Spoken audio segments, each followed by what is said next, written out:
تدبر قرآن امین احسن اصلاحی سورہ انفال آیات 29 تا 40۔ آگے کا مضمون۔ آگے پہلے مسلمانوں کی حوصلہ افزائی فرمائی کہ اگر تم اللہ کے عہد و پیمان پر مضبوطی سے قائم رہے، مال و اولاد کی محبت میں پھنس کر تم نے کمزوری نہ دکھائی تو جلد وہ وقت آ جائے گا جو تمہارے لیے فرقان نمایاں کرے گا، اور وہ سارے رجحانات چاک ہو جائیں گے جو آج حق کے پوری طرح نمایاں ہونے میں رکاوٹ بنے ہوئے ہیں۔ اس کے بعد اپنی اس بہترین تدبیر کی طرف اشارہ فرمایا جو اس نے اپنے رسول کو کفار کی متفقہ سازش سے بچانے کے لیے اور اس کے لیے ہجرت کی راہ کھولنے کے لیے اختیار فرمائی۔ یہ ہجرت غلبہ اسلام کا دیباچہ اور حق و باطل کے درمیان فیصلہ کی تمہید ہوئی۔ اب تک کفار قرآن کے انذار کا مذاق اڑا رہے تھے۔ وہ کہتے تھے کہ اگر یہ دعوت حق ہے تو اللہ ہم پر کوئی عذاب کیوں نہیں بھیج دیتا، لیکن اللہ نے ان پر عذاب نہیں بھیجا اس لیے کہ اللہ تعالیٰ اس وقت تک کسی قوم پر فیصلہ کن عذاب نہیں بھیجتا جب تک کہ پیغمبر ان کے درمیان موجود رہتا ہے، لیکن اب جب کہ پیغمبر صلی اللہ علیہ وسلم اور مومنین ہجرت کر چکے ہیں، عذاب کے آنے میں کوئی رکاوٹ باقی نہیں رہی ہے۔ پھر کفار کے مستحق کے عذاب ہونے کی وجوہ بیان ہوئے ہیں۔ بیت اللہ کی تولیت اور دینداری کے بعض رسوم کے غرے میں وہ جو یہ گمان کیے بیٹھے تھے کہ وہ خدا کے دین کو تھامے ہوئے ہیں، فرمایا کہ یہ ان کا غرہ اب ختم ہو جانے کا وقت آ گیا ہے۔ اللہ کے بندوں کو اللہ کے دین سے روکنے اور اس دین کو شکست دینے کے لیے وہ جو زرپاشیاں کر رہے ہیں، یہ ان کے لیے عنقریب سرمایہ حسرت بنیں گی۔ وہ دنیا میں شکست کھائیں گے اور آخرت میں اللہ ان سب کو اکٹھا کر کے جہنم میں جھونک دے گا۔ آخر میں قریش کو دھمکی ہے کہ بہتر ہے کہ وہ اپنی روش بدلیں اور اس دعوت کو قبول کر لیں، ورنہ یاد رکھیں کہ ان کے سامنے بھی وہی انجام آنے والا ہے جو رسولوں کی تکذیب کرنے والی پچھلی قوموں کے سامنے آ چکا ہے۔ ساتھ ہی مسلمانوں کو یہ ہدایت ہے کہ ان سے جنگ جاری رکھو تاکہ فتنہ کا قلع کما ہو جائے اور اس سرزمین پر اللہ کے دین کے سوا کوئی اور دین باقی نہ رہے۔ اللہ تمہارا یاور و ناصر ہے۔ اس روشنی میں آیات کی تلاوت فرمائیے۔ اعوذ باللہ من الشیطان الرجیم، بسم اللہ الرحمن الرحیم۔ یا ایہا الذین آمنوا ان تتقوا اللہ یجعل لکم فرقانا ویکفر عنکم سیئاتکم ویغفر لکم واللہ ذو الفضل العظیم۔ وَإِذْ يَمْكُرُ بِكَ الَّذِينَ كَفَرُوا لِيُثْبِتُوكَ أَوْ يَقْتُلُوكَ أَوْ يُخْرِجُوكَ وَيَمْكُرُونَ وَيَمْكُرُ اللَّهُ وَاللَّهُ خَيْرُ الْمَاكِرِينَ۔ وَإِذَا تُتْلَىٰ عَلَيْهِمْ آيَاتُنَا قَالُوا قَدْ سَمِعْنَا لَوْ نَشَاءُ لَقُلْنَا مِثْلَ هَٰذَا إِنْ هَٰذَا إِلَّا أَسَاطِيرُ الْأَوَّلِينَ۔ وَإِذْ قَالُوا اللَّهُمَّ إِن كَانَ هَٰذَا هُوَ الْحَقَّ مِنْ عِندِكَ فَأَمْطِرْ عَلَيْنَا حِجَارَةً مِّنَ السَّمَاءِ أَوْ ائْتِنَا بِعَذَابٍ أَلِيمٍ۔ وَمَا كَانَ اللَّهُ لِيُعَذِّبَهُمْ وَأَنتَ فِيهِمْ وَمَا كَانَ اللَّهُ مُعَذِّبَهُمْ وَهُمْ يَسْتَغْفِرُونَ۔ وَمَا لَهُمْ أَلَّا يُعَذِّبَهُمُ اللَّهُ وَهُمْ يَصُدُّونَ عَنِ الْمَسْجِدِ الْحَرَامِ وَمَا كَانُوا أَوْلِيَاءَهُ إِنْ أَوْلِيَاؤُهُ إِلَّا الْمُتَّقُونَ وَلَٰكِنَّ أَكْثَرَهُمْ لَا يَعْلَمُونَ۔ وَمَا كَانَ صَلَاتُهُمْ عِندَ الْبَيْتِ إِلَّا مُكَاءً وَتَصْدِيَةً فَذُوقُوا الْعَذَابَ بِمَا كُنتُمْ تَكْفُرُونَ۔ إِنَّ الَّذِينَ كَفَرُوا يُنفِقُونَ أَمْوَالَهُمْ لِيَصُدُّوا عَن سَبِيلِ اللَّهِ فَسَيُنفِقُونَهَا ثُمَّ تَكُونُ عَلَيْهِمْ حَسْرَةً ثُمَّ يُغْلَبُونَ وَالَّذِينَ كَفَرُوا إِلَىٰ جَهَنَّمَ يُحْشَرُونَ لِيَمِيزَ اللَّهُ الْخَبِيثَ مِنَ الطَّيِّبِ وَيَجْعَلَ الْخَبِيثَ بَعْضَهُ عَلَىٰ بَعْضٍ فَيَرْكُمَهُ جَمِيعًا فَيَجْعَلَهُ فِي جَهَنَّمَ أُولَئِكَ هُمُ الْخَاسِرُونَ قُل لِّلَّذِينَ كَفَرُوا إِن يَنتَهُوا يُغْفَرْ لَهُم مَّا قَدْ سَلَفَ وَإِن يَعُودُوا فَقَدْ مَضَتْ سُنَّتُ الْأَوَّلِينَ وَقَاتِلُوهُمْ حَتَّىٰ لَا تَكُونَ فِتْنَةٌ وَيَكُونَ الدِّينُ كُلُّهُ لِلَّهِ فَإِنِ انتَهَوْا فَإِنَّ اللَّهَ بِمَا يَعْمَلُونَ بَصِيرٌ وَإِن تَوَلَّوْا فَاعْلَمُوا أَنَّ اللَّهَ مَوْلَاكُمْ نِعْمَ الْمَوْلَىٰ وَنِعْمَ النَّصِيرُ۔ ترجمہ: اے ایمان لانے والوں، اگر تم اللہ سے ڈرتے رہو تو وہ تمہارے لیے فرقان نمایاں کر دے گا اور تم سے تمہارے گناہ جھاڑ دے گا اور تمہاری مغفرت فرمائے گا، اور اللہ بڑے فضل والا ہے۔ خیال کرو کہ جب کہ کفار تمہارے باب میں سازش کر رہے تھے کہ تم کو قید کر دیں یا قتل کر دیں یا جلا وطن کر دیں، وہ سازش کر رہے تھے اور اللہ بھی تدبیر فرما رہا تھا۔ اللہ بہترین تدبیر فرمانے والا ہے۔ اور جب ان کو ہماری آیتیں پڑھ کر سنائی جاتی ہیں، کہتے ہیں بس سن لیا، اگر ہم چاہیں تو ہم بھی ایسا ہی کلام پیش کر دیں، تو یہ تو بس اگلوں کے فسانے ہیں۔ اور یاد کرو جب انہوں نے کہا کہ اے اللہ، اگر یہی حق ہے تیرے پاس سے تو ہم پر آسمان سے پتھر برسا دے یا ہم پر کوئی اور دردناک عذاب لا۔ اور اللہ ان کو عذاب دینے کا روادار نہ تھا جب کہ تم ان کے درمیان موجود تھے، اور اللہ ان کو عذاب دینے کا روادار نہیں ہو سکتا جب کہ وہ مغفرت طلبگار ہوں۔ اور ان کو کیوں نہ عذاب دے جب کہ وہ مسجد حرام سے روکتے ہیں، حالانکہ وہ اس کے متولی نہیں۔ اس کے متولی تو صرف خدا سے ڈرنے والے ہو سکتے ہیں، لیکن ان میں سے اکثر اس حقیقت سے واقف نہیں۔ اور بیت اللہ کے سامنے ان کی نماز سیٹی بجانے اور تالی پیٹنے کے سوا کچھ نہیں۔ تو اب چکھو عذاب اپنے کفر کی پاداش میں۔ جن لوگوں نے خود کفر اختیار کیا ہے، وہ اپنے مال اللہ کی راہ سے روکنے کے لیے خرچ کر رہے ہیں۔ وہ اس کو خرچ کریں گے، پھر یہ ان کے سرمایہ حسرت بن جائے گا، پھر یہ مغلوب ہوں گے اور یہ کافر جمع کر کے جہنم کی طرف ہانکے جائیں گے، تاکہ اللہ خبیث کو طیب سے چھانٹ کر الگ کر دے اور خبیث کو ایک دوسرے پر ڈھیر کرے، پھر اس کو جہنم میں جھونک دے۔ یہی لوگ نامراد ہونے والے ہیں۔ ان کفر کرنے والوں سے کہہ دو کہ اگر یہ باز آ جائیں تو جو کچھ ہو چکا ہے وہ معاف کر دیا جائے گا، اور اگر وہ پھر یہی کریں گے تو اگلوں کے باب میں سنت الہی گزر چکی ہے، اور ان سے جنگ کرو تاکہ فتنے کا کلا کما ہو جائے اور سارا دین اللہ کا ہو جائے۔ بس اگر وہ باز آ جائیں تو اللہ جو کچھ وہ کر رہے ہیں اس کو دیکھ رہا ہے، اور اگر انہوں نے اعراض کیا تو جان رکھو کہ اللہ تمہارا مولا و مرجع ہے، کیا ہی خوب مولا اور کیا ہی اچھا مددگار۔ الفاظ کی تحقیق اور آیات کی وضاحت۔ یا ایھا الذین آمنوا ان تتقوا اللہ یجعل لکم فرقانا ویکفر عنکم سیئاتکم ویغفر لکم واللہ ذو فضل عظیم۔ فرقان ہر اس چیز کو کہتے ہیں جو حق و باطل کے درمیان امتیاز کر دے۔ یہ امتیاز پیدا کرنے والی شے داخلی بھی ہو سکتی ہے، خارجی بھی، علمی بھی اور عقلی بھی ہو سکتی ہے، علمی اور واقعاتی بھی۔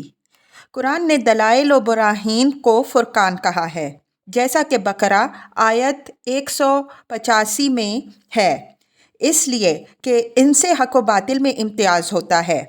خود قرآن بلکہ اصل تورات کے لیے بھی ایک سے زیادہ مقامات میں یہ لفظ استعمال ہوا ہے، اس لیے کہ اللہ نے یہ کتابیں حق و باطل کے درمیان امتیاز کے لیے اتاریں۔ اسی طرح اس سورت کی آیت 41 میں غزوہ بدر کو فرقان سے تعبیر فرمایا ہے، اس لیے کہ اس جنگ نے واقعات کی دنیا میں یہ دکھا دیا کہ کون حق پر ہے اور کون باطل پر۔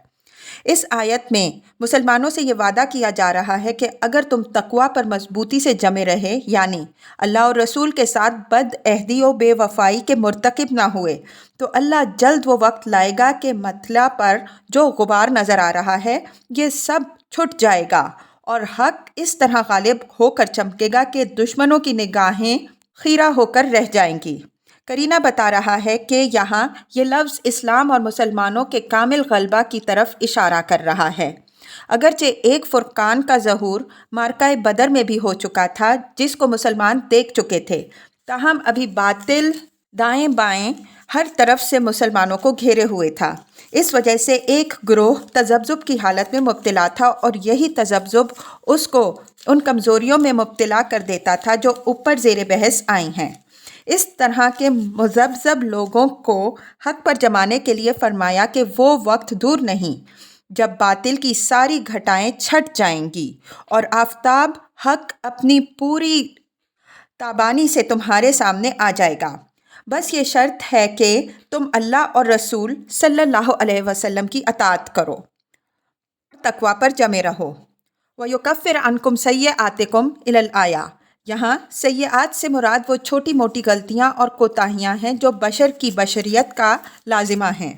فرمایا کہ اگر بڑے جرموں سے تم بچتے رہے تو اللہ تعالیٰ فروغ گزاشتوں اور کوتاہیوں پر تمہیں نہیں پکڑے گا، وہ بڑے فضل والا ہے۔ کبائر سے بچنے والوں کے صغائر معاف ہو جاتے ہیں۔ وَإِذْ يَمْكُرُ بِكَ الَّذِينَ كَفَرُوا لِيُثْبِتُوكَ أَوْ يَقْتُلُوكَ أَوْ يُخْرِجُوكَ وَيَمْكُرُونَ وَيَمْكُرُ اللَّهُ وَاللَّهُ خَيْرُ الْمَاكِرِينَ۔ اس بات کا اصل لغوی مفہوم پابند کر دینا، روک دینا ہے، جس میں قید کر دینا بھی شامل ہے۔ یہ دارالندوہ کی اس سازش کی طرف اشارہ ہے جو قریش کے لیڈروں نے آپ صلی اللہ علیہ وسلم کی دعوت حق کو یک قلم ختم کر دینے کے لیے کی۔ اس کے لیے مختلف لیڈروں کی طرف سے مختلف تجویزیں پیش ہوئیں۔ تاریخ و سیرت کی کتابوں سے معلوم ہوتا ہے کہ غور و بحث کے بعد قتل کی تجویز پر اتفاق ہوا اور قتل کی یہ تدبیر سوچی گئی کہ قریش کے تمام بڑے خاندان اس میں شریک ہوں تاکہ حضرت صلی اللہ علیہ وسلم کے خاندان کے لوگ قصاص کا مطالبہ کرنے کی ہمت نہ کر سکیں۔ وَيَمْكُرُونَ وَيَمْكُرُ اللَّهُ وَاللَّهُ خَيْرُ الْمَاكِرِينَ۔ لفظ مکر پر آل عمران آیت 54 کے تحت بحث گزر چکی ہے۔ وہاں ہم نے یہ بھی واضح کیا ہے کہ اللہ جل شانہ کی طرف جب اس کی نسبت ہوتی ہے تو اس کا مفہوم کیا ہوتا ہے۔ خیر الماکرین میں ایک پہلو تو یہ ہے کہ خدا کی تدبیر دوسروں کی سازشوں پر ہمیشہ غالب رہتی ہے۔ دوسرا یہ کہ ظاہراً اس تدبیر کو دشمن اپنی ہی فتح مندی کیوں نہ تصور کرے، لیکن بالآخر وہ حق کی فتح مندی کے نہایت وسیع دروازے کھول دیتی ہے۔ اس کی بہترین مثال خود یہ واقعہ ہجرت ہے۔ قریش نے حضرت صلی اللہ علیہ وسلم کی ہجرت کے بعد اطمینان کا سانس لیا کہ چلو پہلو کا کانٹا نکل گیا، لیکن جلد ہی حالات نے ثابت کر دیا کہ کانٹا نہیں نکلا بلکہ اس کے جسد قومی کی روح نکل گئی ہے۔ اس کے بعد اسلام کی نشو و نما کے لیے آزاد و فضا مل گئی اور قریش مکہ میں، جیسا کہ تفصیل آگے آ رہی ہے، اپنے قضائے مبرم کے انتظار کے لیے رہ گئے۔ یہاں اس واقعے کو یاد دلانے سے مقصود اس وعدہ فرقان کو موقت کرنا ہے جس کا ذکر اوپر والی آیت میں آیا ہے۔ مطلب یہ ہے کہ اگر یہ دیکھنا چاہو کہ خدا اپنی تدبیر اور کارسازی سے کس طرح ناموافق حالات کو موافق اور خلاف ہواؤں کو سازگار بنا دیتا ہے تو اس کے لیے کہیں دور جانے کی ضرورت نہیں۔ تمہارے پیغمبر صلی اللہ علیہ وسلم کی زندگی خود اس کی سب سے بڑی شہادت ہے۔ ایک وقت تھا جب اسلام کی قسمت صرف پیغمبر کے وجود اقدس اور چند بے یار و مددگار نفوس کے ساتھ وابستہ تھی۔ قریش نے فیصلہ کیا کہ پیغمبر صلی اللہ علیہ وسلم کو قتل کر کے سارا قصہ تمام ہو جائے۔ اس کے لیے سب نے متفق ہو کر سازش کی، لیکن اللہ نے ایسی تدبیر فرمائی کہ پیغمبر صلی اللہ علیہ وسلم اپنے خونی دشمنوں کی آنکھوں میں خاک جھونک کر نکل آئے اور کوئی ان کا بال بیکا نہ کر سکا۔ پھر صرف یہی نہیں ہوا کہ پیغمبر صلی اللہ علیہ وسلم نکل آئے، بلکہ واقعات نے ثابت کر دیا کہ سورج گہن سے نکل آیا ہے۔ قریش سمجھتے رہے کہ جب پیغمبر اپنی قوم سے جلا وطن ہو کر کسی غیر قوم میں چلے جائیں گے تو ان کی دعوت ایک اجنبی ماحول میں خود بخود مر جائے گی، لیکن اللہ تعالیٰ نے اپنی سازگاری سے دکھا دیا کہ اسلام کے پودے کی نشو و نما کے لیے سب سے زیادہ زرخیز اور مہر پرور سرزمین یثرب ہی کی سرزمین تھی، جس کی طرف کفار نے خود اسلام کو دھکیل کر بھیجا۔ خدا اپنی اسکیمیں اسی طرح بروئے کار لاتا ہے۔ دشمن سمجھتا ہے کہ بازی اس نے جیتی، لیکن حقیقت میں داؤ خدا کا کامیاب ہوتا ہے۔ وہ حق کے دشمنوں ہی کے ہاتھوں جب چاہتا ہے وہ کام کرا دیتا ہے جس میں حق کی فتح مندی اور خود دشمن کی موت مضمر ہوتی ہے۔ تو موجودہ نامساعد حالات سے ہراساں نہ ہو، خیر الماکرین خدا پر بھروسہ رکھو، انہی تاریکیوں کے پردے سے وہ بہت جلد نیر فرقان برآمد ہونے والا ہے۔ اس آیت کا خطاب جیسا کہ وَإِذْ يَمْكَرُ بِكَ سے واضح ہے، اگرچہ حضرت صلی اللہ علیہ وسلم سے ہے، لیکن یہ اپنے موقع و محل اور اپنے مدعا کے اعتبار سے دو پہلو رکھتی ہے۔ ایک پہلو یہ کہ اوپر کے مضمون سے جڑتی ہے، دوسرا پہلو سے آگے آنے والے مضمون کی تمہید ہے، جس میں حضرت صلی اللہ علیہ وسلم کو خطاب کر کے یہ بات سمجھائی جا رہی ہے کہ اب تک قریش جو عذاب کا مطالبہ کر رہے تھے اور ہم طرح دیے جا رہے تھے، تو اس کی وجہ یہ نہیں تھی کہ ہم بے بس تھے، بلکہ یہ تھی کہ تم ان کے اندر موجود تھے، لیکن اب جب کہ تم ان کے اندر سے نکل گئے تو اب کون سی چیز ہے جو ان کو ہمارے تازیانہ عذاب سے بچا سکتی ہے؟ اب تو امان کی سپر سے انہوں نے خود اپنے آپ کو محروم کر لیا۔ چونکہ اللہ تعالیٰ نے یہ پسند فرمایا کہ اس نازک موقع پر وہ اپنے پیغمبر صلی اللہ علیہ وسلم پر یہ واضح فرما دے کہ اس کا مرتبہ و مقام اللہ کی نظروں میں کیا ہے، اس وجہ سے تقاضائے بلاغت یہ ہوا کہ یہاں اس کو براہ راست مخاطب کر کے یہ بات کہہ دی جائے کہ غم نہ کرو کہ انہوں نے تم کو نکال دیا، یہ تو تمہارے ہی صدقے میں جی رہے تھے، اب یہ دیکھیں گے کہ ہم ان کی کیسی مرمت کرتے ہیں۔ ساتھ ہی اس سے اس فرقان کے ظہور کی بشارت بھی امت کو دے دی جس کی طرف اوپر اشارہ ہوا۔ وَإِذَا تُتْلَى عَلَيْهِمْ آيَاتُنَا قَالُوا قَدْ سَمِعْنَا لَوْ نَشَاءُ لَقُلْنَا مِثْلَ هَذَا إِنْ هَذَا إِلَّا أَسَاطِيرُ الْأَوَّلِينَ وَإِذْ قَالُوا اللَّهُمَّ إِنْ كَانَ هَذَا هُوَ الْحَقُّ مِنْ عِنْدِكَ فَأَمْطِرْ عَلَيْنَا حِجَارَةً مِنَ السَّمَاءِ أَوْ ائْتِنَا بِعَذَابٍ أَلِيمٍ۔ یہ مضمون انعام آیت 92 میں بھی گزر چکا ہے۔ یہاں یہ آیتیں یہ واضح کرنے کے لیے آئی ہیں کہ قریش کی طرف سے برابر خدا کو کس کس طرح کے چیلنج پر چیلنج دیے جا رہے تھے اور پیغمبر صلی اللہ علیہ وسلم کو زج کرنے کے لیے کیا کیا شیخیاں بگھاری جا رہی تھیں، لیکن اللہ تعالیٰ نے ان کے چیلنج کے جواب میں ان پر عذاب نہیں بھیجا، جس سے ان کی جسارت بڑھتی گئی اور وہ اپنے باطل کو حق باور کرانے کے لیے اور بھی زیادہ دلیر ہو گئے۔ وہ اپنی رعونت کے باعث یہ نہ سمجھ سکے کہ ان کے اس پہم مطالبے کے باوجود کہ ان کان ھذا ھو الحق فامطر علینا حجارۃ من السماء، ہم نے اب تک ان کو ڈھیل کیوں دی؟ آج وہ سوال کا واضح جواب سن لیں۔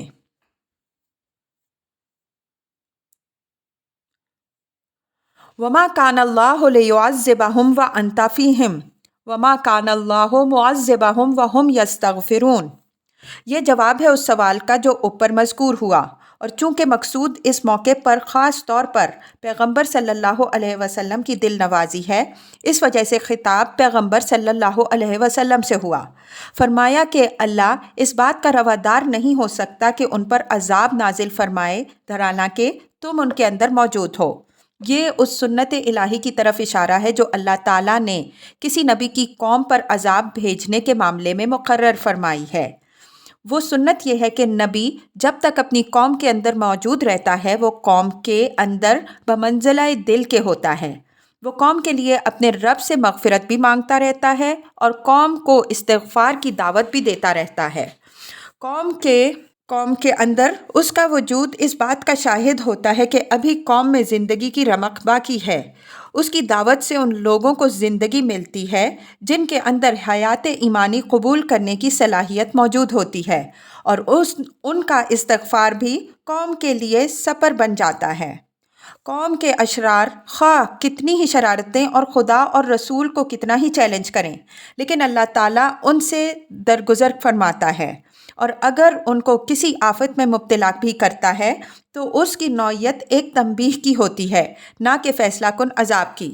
لیکن جب قوم اپنی سرکشی میں اس حد تک بڑھ جاتی ہے کہ نبی کے قتل کے منصوبے بنانے لگتی ہے اور اپنے اندر کے صالحین پر زندگی دشوار کر دیتی ہے، تو اللہ تعالیٰ نبی اور اس کے ساتھیوں کو ہجرت کا حکم دیتا ہے، جس کے بعد قوم اس امان سے محروم ہو جاتی ہے جو نبی اور صالحین کی برکت سے اسے حاصل رہی ہوتی ہے۔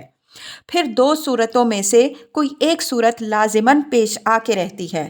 اگر نبی کے اوپر ایمان لانے والے صرف گنتی کے چند نفوس ہی ہوتے ہیں تو اس کی اور اس کے ساتھیوں کی ہجرت کے بعد قوم پر عذاب الہی آ جاتا ہے، جو خدا کی زمین کو اس کے ناپاک وجود سے پاک کر دیتا ہے، اس لیے کہ باطل محض کی پرورش اس کائنات کی فطرت اور فاطر کائنات کی حکمت کے خلاف ہے۔ اور اگر نبی پر ایمان لانے والوں کی تعداد بھی متعدد ہوتی ہے، جیسا کہ حضرت صلی اللہ علیہ وسلم کے معاملے میں ہوا، تو اہل حق اور اہل باطل میں کشمکش شروع ہوتی ہے اور باطل حق سے ٹکرا کر بالآخر ایک دن پاش پاش ہو کر نابود ہو جاتا ہے، اور اللہ تعالیٰ فرقان حق کو پوری طرح نمایاں فرما دیتا ہے۔ جاء الحق وزهق الباطل ان الباطل کان زہوقا وما کان اللہ معذبہم وہم یستغفرون، یعنی ہر چند نبی کی ہجرت کے بعد اب ان سے امان اٹھ چکی ہے، اب کوئی چیز ان کو عذاب سے بچانے والی نہیں رہ گئی ہے، لیکن وہ استغفار کرنے والے بنے تو خدا انہیں عذاب سے بچائے رکھے گا۔ گویا اوپر والے ٹکڑے میں جو شدید قسم کی تہدید ہے، اس ٹکڑے نے اس کو ذرا نرم کر دیا کہ اب بھی ان کے لیے موقع ہے کہ چاہیں تو اپنی روش بدلیں، خدا سے معافی مانگیں اور اپنے آپ کو اس کی پکڑ سے بچا لیں۔ یوں سمجھیے کہ تہدید کے بعد یہ قریش کو دعوت استغفار ہے۔ آگے یہی مضمون اس طرح بیان ہوا ہے: قُل لِّلَّذِينَ كَفَرُوا إِن يَنْتَهُوا يُغْفَرْ لَهُم مَّا قَدْ سَلَفَ، ان کفر کرنے والوں سے کہہ دو کہ اگر وہ باز آ گئے تو جو کچھ ہو چکا ہے اس کو معاف کر دیا جائے گا۔ وَمَا لَهُمْ أَلَّا يُعَذِّبَهُمُ اللَّهُ وَهُمْ يَصُدُّونَ عَنِ الْمَسْجِدِ الْحَرَامِ وَمَا كَانُوا أَوْلِيَاءَهُ إِنْ أَوْلِيَاؤُهُ إِلَّا الْمُتَّقُونَ وَلَكِنَّ أَكْثَرَهُمْ لَا يَعْلَمُونَ وَمَا كَانَ صَلَاتُهُمْ عِندَ الْبَيْتِ إِلَّا مُكَاءً وَتَصْدِيَةً فَذُوقُوا الْعَذَابَ بِمَا كُنْتُمْ تَكْفُرُونَ۔ وَمَا لَهُمْ أَلَّا يُعَذِّبَهُمُ اللَّهُ، اردو میں اس اسلوب کا مدعا یہ ہوگا کہ آخر ان کو ایسے کیا سرخاب کے پر لگے ہوئے ہیں کہ خدا ان کو عذاب نہیں دے گا۔ یہ قریش کے اس غرور باطل پر ضرب لگائی گئی ہے جو خانہ کعبہ کی تولیت اور اس سے متعلق بعض رسومات اور خدمات کی ادائیگی کی بنا پر ان کو تھا۔ قوموں کی یہ عجیب مشترک بدقسمتی رہی ہے کہ انہوں نے اللہ کے دین کو تو ہمیشہ اپنی خواہشات و بدعات کے سانچے میں ڈھال کر مسخ کیا، لیکن انہی مسخ شدہ رسوم کی پرستش کو اتنی اہمیت دی کہ اپنے آپ کو دین کی محسن، خدا کی چہیتی اور محبوب قوم بنا بیٹھیں، اور یہ گمان کیا کہ جب ان کے ہاتھوں خدمت دین کے یہ کارنامے انجام پا رہے ہیں تو خدا ان پر کس طرح ہاتھ ڈال سکتا ہے۔ اسی فتنے میں یہود مبتلا ہوئے، اسی میں نصارہ ہلاک ہوئے۔ یہی گمراہی قریش کو پیش آئی اور بڑے غم سے کہنا پڑتا ہے کہ اسی فتنے میں شیطان نے اس امت کو بھی ڈال دیا۔ قریش کو یہ زعم تھا کہ وہ خانہ کعبہ کے متولی، رفادہ اور سقایا کی خدمتیں انجام دینے والے اور حضرت ابراہیم علیہ السلام کی اولاد ہیں۔ اتنے سارے نسبی اور حسبی امتیازات کے ساتھ خدا کے ہاں مقرب و محترم ہونے کے لیے اور کیا چاہیے؟ اور اس غرور کے سبب سے پیغمبر صلی اللہ علیہ وسلم کی طرف سے عذاب کے ڈراوے ان پر بڑے شاخ گزرتے۔ وہ اپنے آپ کو خانہ کعبہ کا پاسبان سمجھ بیٹھے تھے، اور ساتھ ہی یہ زعم بھی ان کو تھا کہ خانہ کعبہ بھی ان کا پاسباں ہے۔ وَهُمْ يَصُدُّونَ عَنِ الْمَسْجِدِ الْحَرَامِ فرمایا کہ مسجد حرام کی تولیت کا یہ زعم باطل ان کو کس طرح عذاب سے بچا سکتا ہے، جبکہ ان کا کارنامہ یہ ہے کہ یہ اللہ کے ان بندوں کو اس گھر سے روکتے ہیں جو اس کے سب سے زیادہ حقدار ہیں، جو اصل دین ابراہیمی کے حامل ہیں اور جو اس گھر کو توحید کی اذان اور خدائے واحد کی عبادت سے از سر نو معمور کرنا چاہتے ہیں۔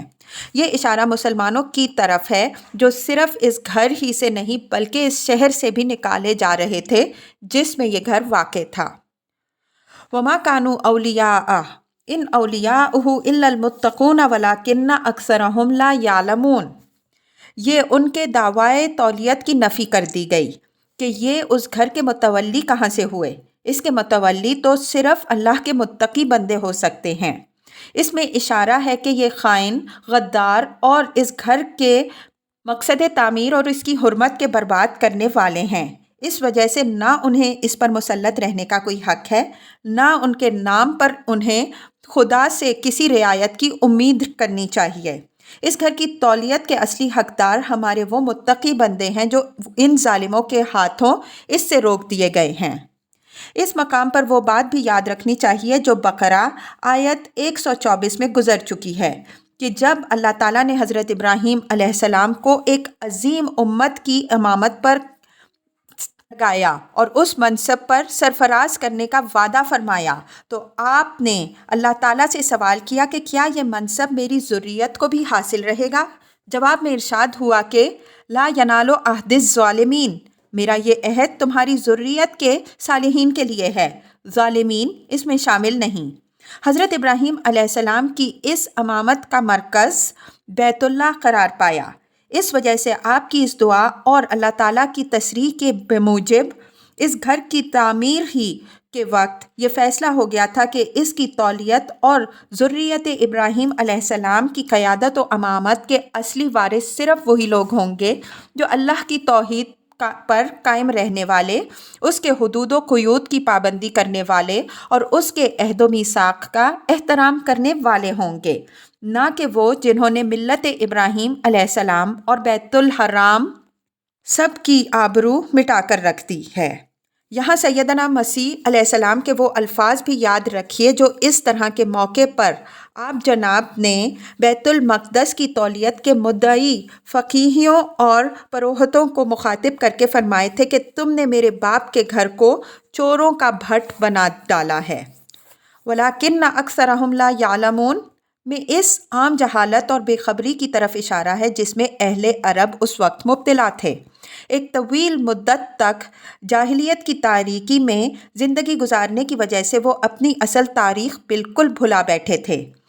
انہیں قومی تفاخر کے طور پر اتنی بات یاد رہی کہ وہ حضرت ابراہیم علیہ السلام اور حضرت اسماعیل علیہ السلام کی اولاد ہیں، لیکن اس سے آگے انہیں کچھ خبر نہیں تھی کہ حضرت ابراہیم علیہ السلام اس سرزمین پر کیوں تشریف لائے، ان کی دعوت کیا تھی، وہ جس ملت کے داعی ہوئے اس کی امتیازی خصوصیات کیا تھیں، اور حضرت اسماعیل علیہ السلام کو انہوں نے یہاں کیوں بسایا، خانہ کعبہ کی تعمیر کس مقصد کے لیے ہوئی، اور اس گھر کے تعلق سے ذریت اسماعیل علیہ السلام کو اللہ کے دین کی کیا کیا امانتیں اور کیا کیا ذمہ داریاں سپرد ہوئیں۔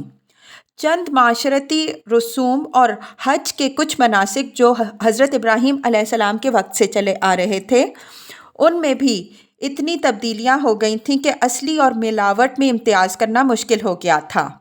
خانہ کعبہ کو انہوں نے اپنا قومی معبد بنا لیا تھا جس کی کلید برداری اور اس کے مختلف شعبوں کی سربراہی وراثت کے طور پر مختلف خاندانوں میں منتقل ہوتی رہتی تھی، جن پر آبائی جاگیر کی طرح ان کو فخر بھی ہوتا تھا اور اسی حیثیت سے وہ ان پر متصرف بھی ہوتے۔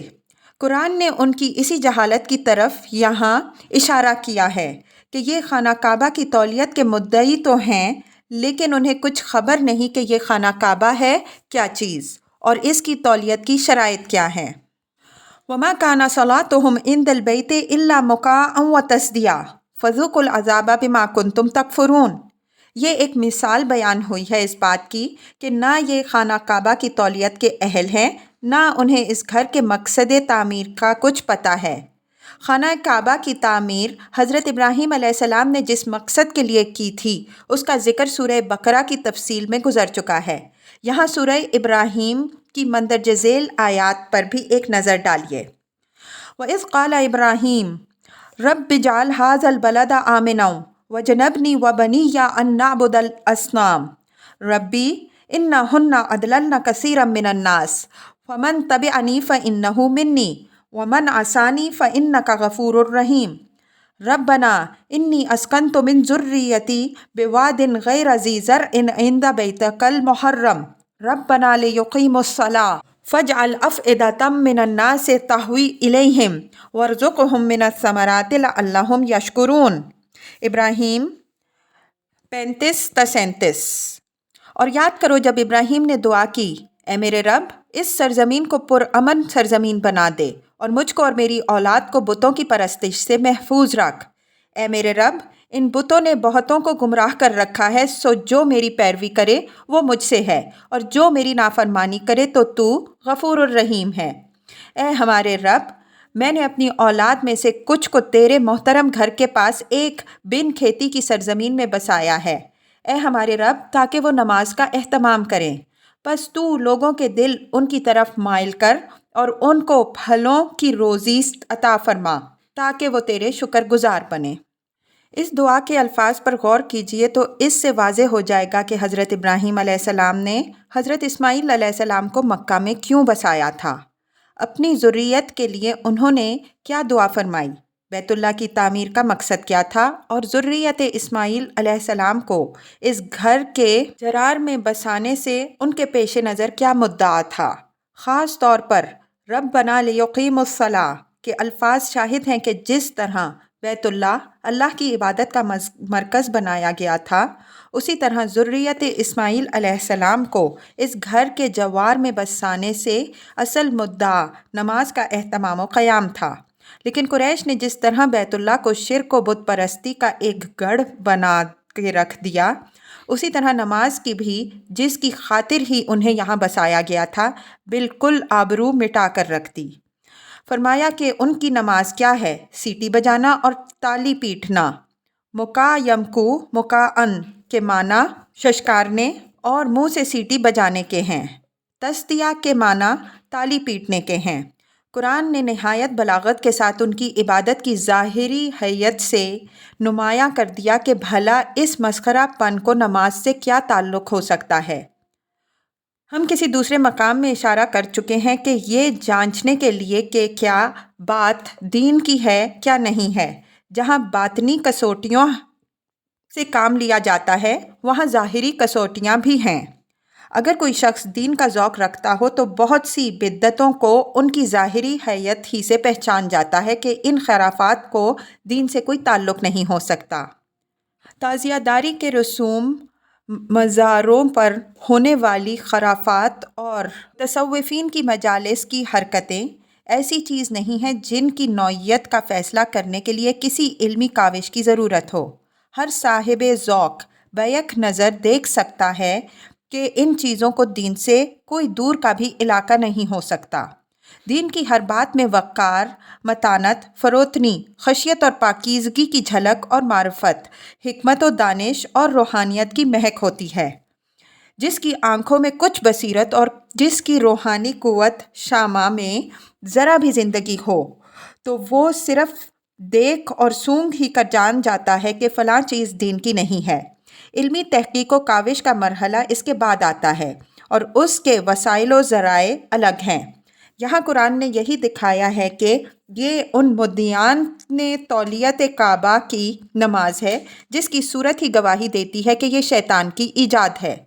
اس میں اس نماز کی ادنا جھلک بھی نہیں ہے جس کے اہتمام و قیام کے لیے یہ یہاں بسائے گئے تھے اور جس کی خاطر خدا کا یہ گھر ان کی تحویل میں دیا گیا تھا۔